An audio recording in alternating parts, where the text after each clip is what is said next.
Hello everyone, welcome back to our channel.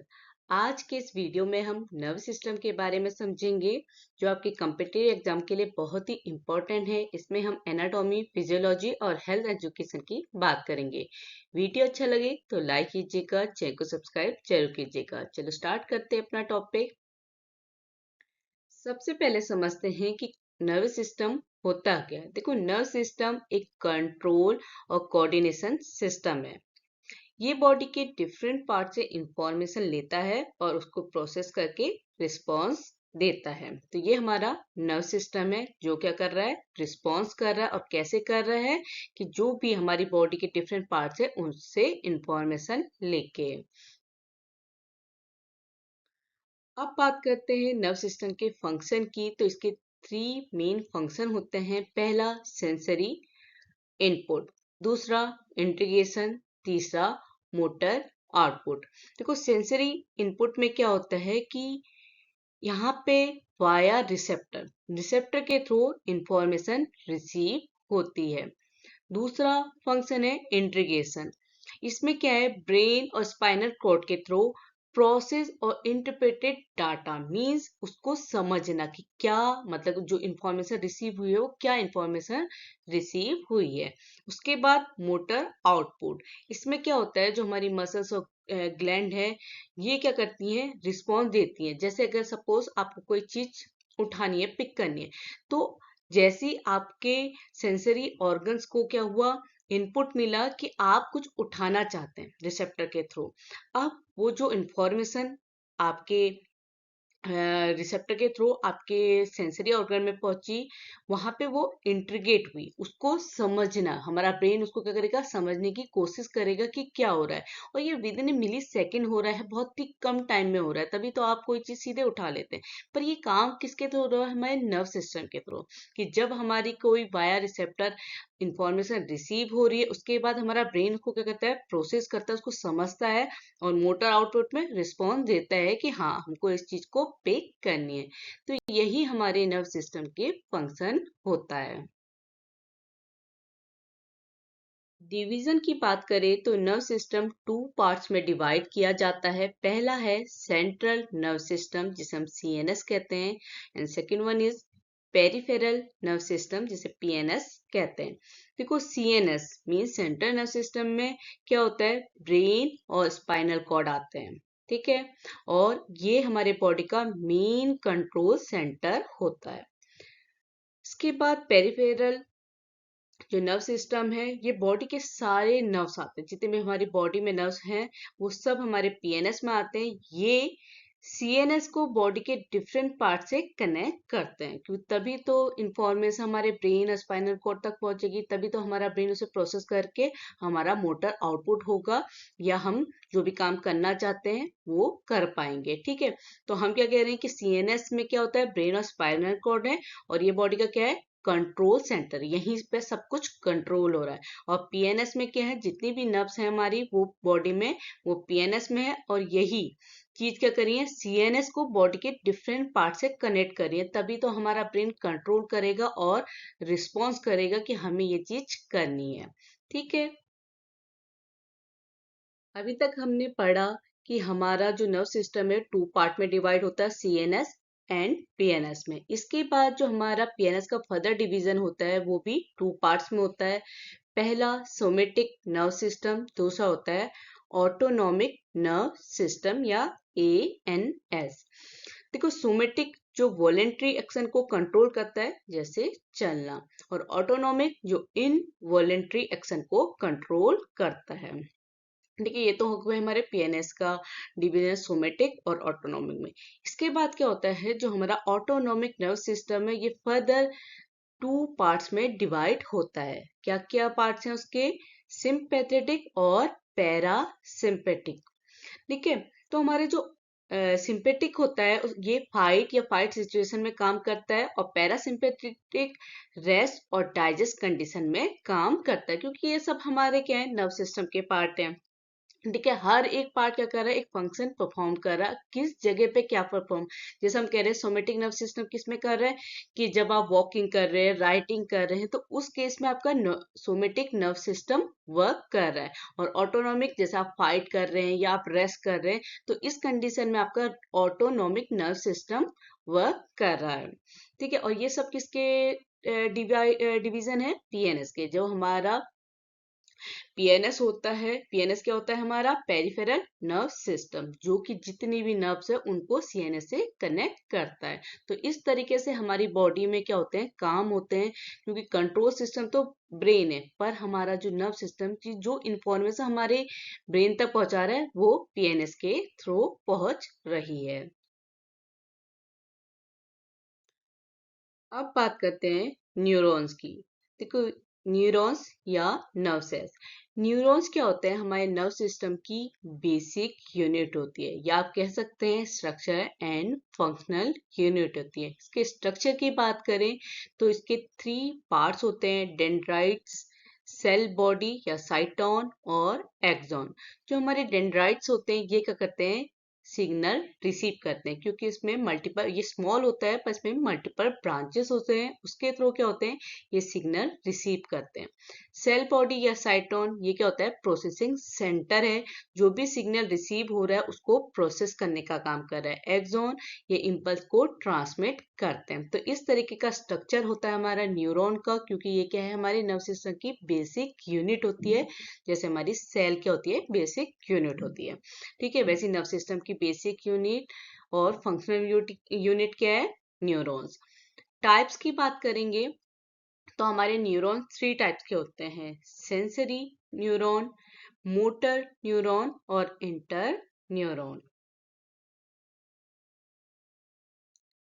Nerve impulse की physiology की बात करें तो हमारे नर्व इम्पल्स एक इलेक्ट्रिकल एंड केमिकल सिग्नल होता है। ठीक है, अब हमने पढ़ा कि हमारे न्यूरॉन क्या है, उसके पार्ट क्या है, dendrite, cell body and axon. तो ये जो भी इलेक्ट्रिकल एंड केमिकल सिग्नल है, वो कौन रिसीव करेगा, डेंड्राइट्स। ये क्या है, स्मॉल और ब्रांचेस हैं, तो ये क्या करते हैं, सिग्नल रिसीव करते हैं। अब जो सिग्नल रिसीव हुए हैं वो प्रोसेस होने के लिए कहाँ पे जाएंगे, सेल बॉडी पे। ठीक है, उसके बाद कहाँ पहुंचेंगे ट्रांसमिट होने के लिए, एक्सॉन में।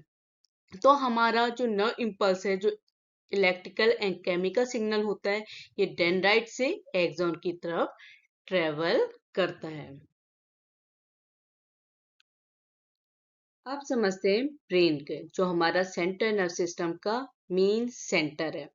ठीक है, तो इसके पार्ट्स की बात करें तो ब्रेन के 3 मेन पार्ट्स होते हैं, कौन कौन से, सेरेब्रम, सेरेबेलम और मेडुला ओब्लंगेटा।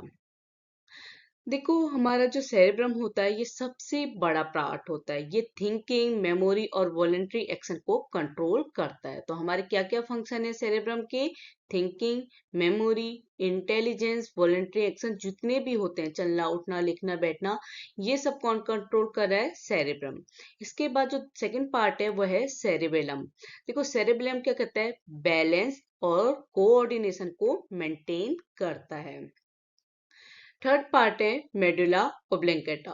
जो मेडुला ओब्लंगेटा है, ये ब्रीदिंग, हार्ट रेट और ब्लड प्रेशर जैसे वाइटल फंक्शन को कंट्रोल करता है। तो ये हमारे ब्रेन के 3 मेन पार्ट हैं और उनके फंक्शन हैं। अब बात करते हैं सीएनएस के दूसरे पार्ट की, स्पाइनल कॉर्ड। इसका शेप क्या होता है, लॉन्ग सिलेंड्रिकल। स्पाइनल कॉर्ड क्या करते हैं, ब्रेन को बॉडी से कनेक्ट करते हैं।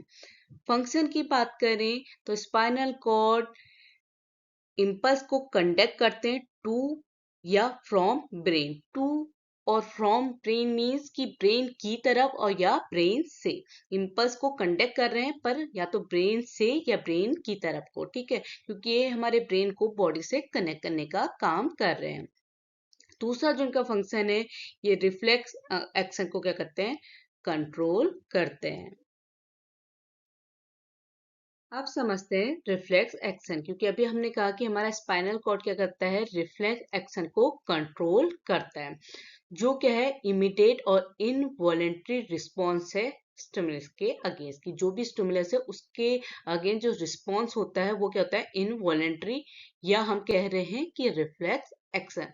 जो हमारा रिफ्लेक्स एक्शन होता है वो क्विक और ऑटोमेटिक रिस्पॉन्स होता है, बहुत फास्ट होता है।